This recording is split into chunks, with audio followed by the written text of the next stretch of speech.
እንኳን ለቅድስት እናታችን ክርስቶስ ሰምራ ዓመታዊ ክብረ በዓል በሰላም አደረሳችሁ። ይህ ቀን ቅድስት ክርስቶስ ሰምራ ቃል ኪዳን የተቀበለችበት ዕለት ነው። ለእኔም ገድሏን ለማነበው ለእናንተም ለምታዳምጡት ከእናታችን ከቅድስት ክርስቶስ ሰምራ ረድኤት በረከት ያድለን፣ አሜን። ውድ የማኅደረ ጸሎት ተከታታዮች ይህን ቪዲዮ ላይክ፣ ኮሜንት፣ ሼር በማድረግና ቻናሉን ሰብስክራይብ በማድረግ እንድትጀምሩ እናስታውሳችኋለን። በስመ አብ ወወልድ ወመንፈስ ቅዱስ አሐዱ አምላክ። አንድ አምላክ በሚሆን በአብ በወልድ በመንፈስ ቅዱስ ስም አምነን በግንቦት ወር የሚነበብ የሚጸለይ የእናታችን የብፅዕት ክርስቶስ ሰምራ ዜና ገድል ለማንበብ እንጀምራለን። ልመናዋ አማላጅነቷ ከእኛ ጋር ይኑር ለዘላለሙ አሜን። ከዕለታት በአንደኛው ቀን እናታችን ክርስቶስ ሰምራ ዋንጉት በምትባል ደሴት ውስጥ ዓርብ ዕለት ከቀኑ በ6 ሰዓት ላይ ስለ ሰው ልጆች ስትጸልይ ሳለ ዓለሙ ሁሉ ከንቱ እንደሆነና የሰውም ልጅ ሕይወት እንደ ጥላ ኃላፊ ጠፊ መሆኑን ፈጽማ ተመለከተች። ነቢዩ ዳዊት ሰው ከንቱ ነገርን ይመስላል፣ ዘመኑ ወይም ሕይወቱ እንደ ጥላ ያልፋል ሲል ተናግሯልና። ዳግመኛም ሰው ክቡር እንኳን ቢሆን ሊኖር አይችልም፣ እንደሚጠፋ ወይም ማስተዋል እንደሌላቸው እንስሶች መሰለ። ይህችም መንገዳቸው መሰናክላቸው ናት፣ በአፋቸው እሺ ይላሉ፣ እንደ በጎች በመቃብር የሚሄዱ ናቸው። ጠባቂያቸው ወይም እረኛቸው ሞት ነው። አሁንም እኛ መሬት እንደሆን አቤቱ አስብ። ሰውስ ዘመኑ እንደ ሜዳ ሳር ወይም እንደ ዱር አበባ እንዲህ ያብባል። መንፈሱ ከሱ ትለያለች፣ ወይም ንፋስ በነፈሰ ጊዜ ይረግፋል፣ አይኖርም፣ ስፍራውም ደግሞ ወዴት እንደሆነ አይታወቅም አለ ክቡር ዳዊት። ስለዚህም በሁሉ ነገር አቤቱ ማራቸው፣ ይቅርም በላቸው፣ መጻተኛዋ ባሪያህንም ኃጢአቷን አታስብባት እያለች ወደ ፈጣሪዋ መሪር እንባን አለቀሰች። ያን ጊዜ ጌታ ኢየሱስ ክርስቶስ በታላቅ ግርማ ወደ እሷ መጣ። በታላቅ ግርማ ሆኖ ባየችውም ጊዜ ደነገጠች፣ ከእግሩ ስርም ወደቀች። ከዚህ በኋላ ነውር በሌለባቸው ንዑዳን ክቡራንና ንጹሐን በሆኑ እጆቹ አነሳት። ቀጥሎም ወዳጄ ክርስቶስ ሰምራ አትደንግጪ፣ ነገር ግን የልብሽን ሐሳብ ንገሪኝ አላት። እሷም አቤቱ ባሪያህንስ በባለሟልነት ካሰለጠንካት አባታችን አዳምን ባሪያህና በአምሳልህ ስለምን ፈጠርከው? በእንጨት መስቀልስ ላይ ለምን ተሰቀልክ? ስለ አዳምና ስለ ልጆቹ አይደለምን አለችው። አዎን ስለ እነሱ ስል ተሰቅያለሁ አላት። እንግዲያውስ መሰቀልህ ወይም የተሰቀልከው ስለ እነሱ ከሆነ ከአቤል ጀምሮ እስከ ዛሬ የሞቱት ከዛሬም በኋላ እስከ ዓለም ፍጻሜ ድረስ የሚሞቱትን አቤቱ ማራቸው፣ ይቅርም በላቸው አለችው። አንተ ቸር ይቅር ባይ መዓትህ የራቀ ምሕረትህ የበዛ ነህና ካንተ ሌላ አምላክ የሌለ እውነተኛ አምላክ ነህ። ሁሉ ይቻልሃል፣ የሚሳንህ ነገር ከቶ የለም። ዓለም በጠቅላላዋ በፍኝህ አትሞላም በማለት እያለቀሰች ለመነችው። በዚያን ጊዜ ጌታ መልሶ ወዳጄ ክርስቶስ ሰምራ ሆይ እስኪ አንቺ ራስሽ ፍረጂ። አዳም ከነ ልጆቹ ከሠራው ኃጢአትና እኔ በጴንጤናዊው በጲላጦስ ዘመን በቀያፋና በሐና አደባባይ በዕለተ ዓርብ ከተሰቀልኩበት ሕማማተ መስቀል ቢመዘን የትኛው ይመዝን ይመስልሻል አላት። ይህንም ባላት ጊዜ ደነገጠችና ከመሬት ላይ ወደቀች። በዚህ ጊዜ ቅዱሳት በሆኑ እጆቹ ከወደቀችበት አነሳትና እንግዲህ ሁሉ መከራ የተቀበልኩት ለማን ወይም በማን ምክንያት ይመስልሻል አላት። ነቢዩ ኢሳይያስ በመከራው ጊዜ በቀንዱ እንደማይከላከል ጸጉሩንም በሚሸልቱት ዘንድ እንደማይናገር ንጹሕ በግ ይታረድ ዘንድ ወደኛ መጣ እንዳለ እንደዚሁ መጽሐፍ እንደተናገረው አይሁድ በእንጨት መስቀል ላይ ሰቀሉኝ፣ ክፉ ባሪያ ፊቴን በጥፊ መታኝ፣ እርኩሳን ሰዎች እርኩስ ምራቃቸውን ተፉብኝ። ጲላጦስ በአደባባይ በወንበር ተቀምጦ እንዲገርፉኝ አዞ ገረፉኝ። በቀራንዮ አደባባይ ራቁቴን ሰቀሉኝ፣ እጅና እግሬን በቀኖት ችንካር ቸነከሩኝ። የመሰላቸውንና የፈለጉትን ሁሉ መከራ ፈጸሙብኝ። እንግዲህ ይህን ውለታ ዘንግተው ከክፋት የማይመለሱትን ለተንኮል የማያርፉትን ልምራቸው ወይም ልኮንናቸው ይገባል። ወዳጄ ክርስቶስ ሰምራ እስኪ ፍረጅኝ አላት። ይህም ባላት ጊዜ በግንባሯ ተደፍታ አቤቱ ጌታዬ ሆይ ሁል ጊዜ ለምን እስኪ አንቺ ራስሽ ፍረጅ ትለኛለህ? እኔ ኃጢአተኛ ባሪያህ ለመፍረድ እንዴት ይቻለኛል? ከቶ ወንድ ባሪያ ከጌታው ወይም ሴት አገልጋይ ከመቤቷ ጋር ትከራከር ዘንድ ይቻላልን? አቤቱ እንዲህስ አይሁን። በውኑ እንጨት ሆኖ የማይጤስ ሰው ሆኖ የማይበድል አለን?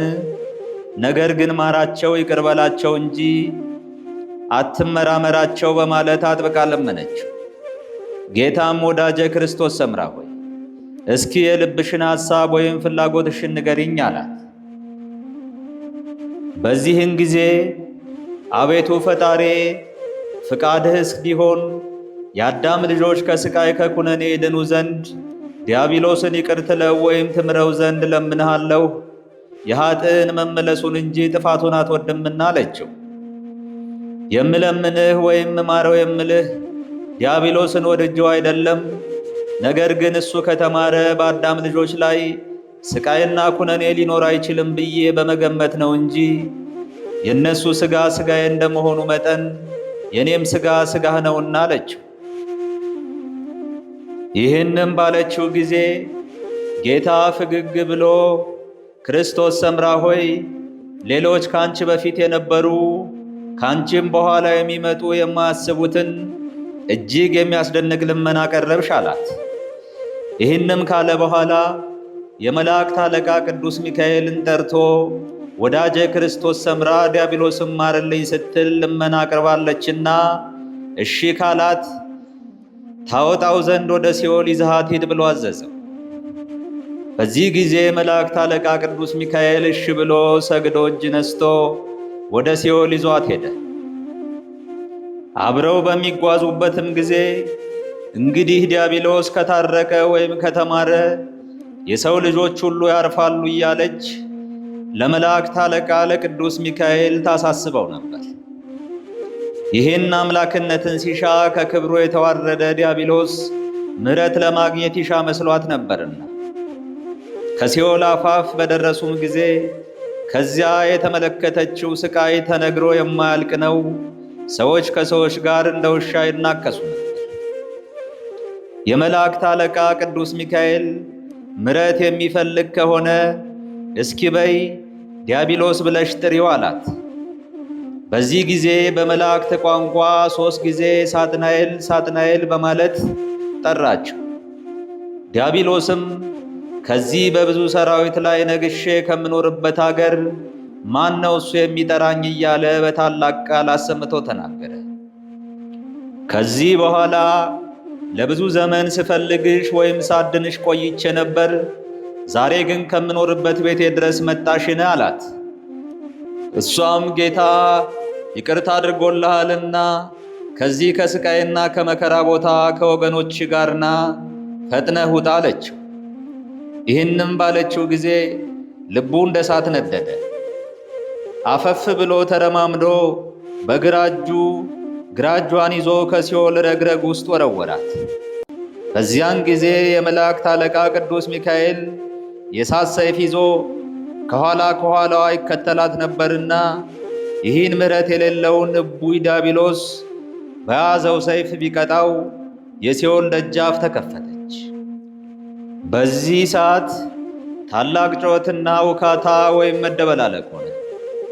በሲኦል ያሉ የሰዎች ነፍሳት እንደ ንብ ከበቧት፣ ሰፈሩባት። በዚያን ጊዜ በቅዱስ ሚካኤል ክንፍና በእሷም በተሰጣት ክንፈ ረድኤት ከሲኦል የወጡት የእነዚህ ነፍሳት ቁጥር 10,000 ያህል ነበር። እነዚህ ከመከራ ያመለጡ ከስቃይ የወጡ ነፍሳትን ባየች ጊዜ እጅግ አድርጋ ተደሰተች። ከደስታዋም ብዛት የተነሳ የእናቱን ጡት እየጠባ እንደሚዘል እምቦሳ ጥጃ በመካከላቸው ትዘል ነበር። በሰልፍ ተዘጋጅቶ በጌታው ፊት እንደሚሽኮረመም ሰንጋ ፈረስ በፊት በፊታቸው ታኮበኩብ ነበር። ከዚህ በኋላ ወደ ፈጣሪዋ ሂዳ አቤቱ ፍርድህ ቀና፣ ምሕረቴ በዛ ነው እያለች ለጌትነቱ ክብር ሰገደች። ከዚያም አቤቱ ጌታዬ የቸርነት ፍርድ ከቶ እንደዚህ ነውን እያለች አደነቀች። ጌታም ወዳጄ ክርስቶስ ሰምራ ሆይ ዲያብሎስን ድል አድርገሽ ጥቂት ምርኮን አገኘሽ አላት። እሷም አዎን ጌታዬ በኃይልህና በቸርነትህ አገኘሁ አለችው። ከዚህ በኋላ ጌታ ኢየሱስ ክርስቶስ ቅዱስ ሚካኤልን ጠርቶ እኒህን ነፍሳት ዓለም ሳይፈጠር ወዳዘጋጀሁላት ወደ ክርስቶስ ሰምራ መኖሪያ ቦታ ውሰዳቸው አለው። በዚህ ጊዜ አቤቱ ፈጣሪዬ የኔ መኖሪያዬ ወዴት ነው አለችው። ጌታም መኖሪያሽ ከእናቴ ከድንግል ማርያም ጋር ነው። እነሆ በትረ ማርያም ብዬ ሰየምኩሽ። መቀመጫሽን ወይም ደረጃሽን ከሷ ቀጥሎ ሁለተኛ አደረግኩልሽ። ባለሟልነትን ግርማ አጎናጸፍኩሽ። አንቺን የሚወዱ ሁሉ የተመሰገኑ ናቸው አላት። ይህም ባላት ጊዜ ፈጽማ ደስ ተሰኘች። ወደ ኋላዋም መለስ ብላ ብትመለከት ለዓይን የሚያንጸባርቁ 10 አክሊላት አየች። በእያንዳንዳቸው አክሊላት ላይ 4 ከዋክብት አሉባቸው። የኒህ ከዋክብት ቁጥራቸው ሲደመር 40 ይሆናል። በዚህ ጊዜ ከእርሷ ጋር የነበረውን መልአክ እኒህ በላያቸው ብርሃናውያን ከዋክብት ያሉባቸው አክሊላት ለማን የተዘጋጁ ናቸው? ሰውነቴ እጅግ አድርጋ ወዳቸዋለችና አለችው። የመላእክት አለቃ ቅዱስ ሚካኤልም ላንቺ ቢሆኑ ደስ አይልሽምን አላት። እሷም አዎን ጌታዬ ለኔ ቢሆን እወዳለሁ አለችው። እንግዲያስ ላንቺ የተዘጋጁ ናቸው አላት። በምን ሥራዬ ለኔ ተሰጡኝ አለችው። 10ቱ ቃላተ ኦሪትን 6ቱን ቃላተ ወንጌልን ጠብቀሽ ቤትሽን፣ ንብረትሽን፣ ልጆችሽን ጥለሽ ይህን ዓለም ንቀሽ አጥቅተሽ የክርስቶስን ቀንበር ተሸክመሽ ፈጣሪሽን ስለተከተልሽ ነው አላት። ይህንም ባላት ጊዜ እጅግ አድርጋ ተደሰተች። ሁሉም ማድረግ የሚችል እግዚአብሔርንም ፈጽማ መሰገነችው። ይህንም ራእይ ካየች በኋላ ወደ ቀደመ ቦታዋ ተመለሰች። ለእግዚአብሔር ምስጋና ይሁን፣ አሜን። ልመናዋ አማላጅነቷ ከእኛ ጋር ይኑር ለዘላለሙ አሜን። አባታችን ሆይ በሰማያት የምትኖር፣ ስምህ ይቀደስ፣ መንግሥትህ ትምጣ፣ ፈቃድህ በሰማይ እንደሆነች እንዲሁም በምድር ትሁን። የዕለት እንጀራችን ስጠን ዛሬ፣ በደላችንም ይቅር በለን እኛም የበደሉን ይቅር እንደምንል። አቤቱ ወደ ፈተናም አታግባን ከክፉ ሁሉ አድነን እንጂ መንግሥት ያንተ ናትና ኃይል፣ ክብር፣ ምስጋና ለዘላለሙ አሜን። እመቤቴ ማርያም ሆይ በመልአኩ በቅዱስ ገብርኤል ሰላምታ ሰላም እልሻለሁ። በሐሳብሽ ድንግል ነሽ፣ በሥጋሽም ድንግል ነሽ። የአሸናፊ እግዚአብሔር እናት ሆይ ሰላምታ ላንቺ ይገባል። ከሴቶች ሁሉ ተለይተሽ አንቺ የተባረክሽ ነሽና የማፀንሽም ፍሬ የተባረከ ነው።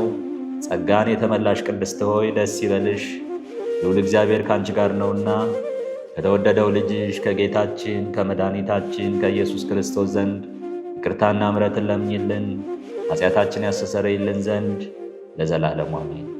ምስጋና ይሁን አንድ አምላክ ለሚሆን ለአብ ለወልድ ለመንፈስ ቅዱስ እስከ ዘላለሙ ድረስ አሜን። ውድ የማኅደረ ጸሎት ተከታታዮች ቻናላችን ለበርካታ ኦርቶዶክሳውያን ተደራሽ እንዲሆን ቪዲዮዎቻችን ላይክ፣ ኮሜንት እና ሼር በማድረግ እንዲሁም ቻናላችን ሰብስክራይብ በማድረግና የደወል ምልክቱን በመጫን በየዕለቱ የምንለቃቸው ቪዲዮዎች እንዲደርሳችሁ እንድታደርጉ በአክብሮት እናስታውሳችኋለን። እናመሰግናለን።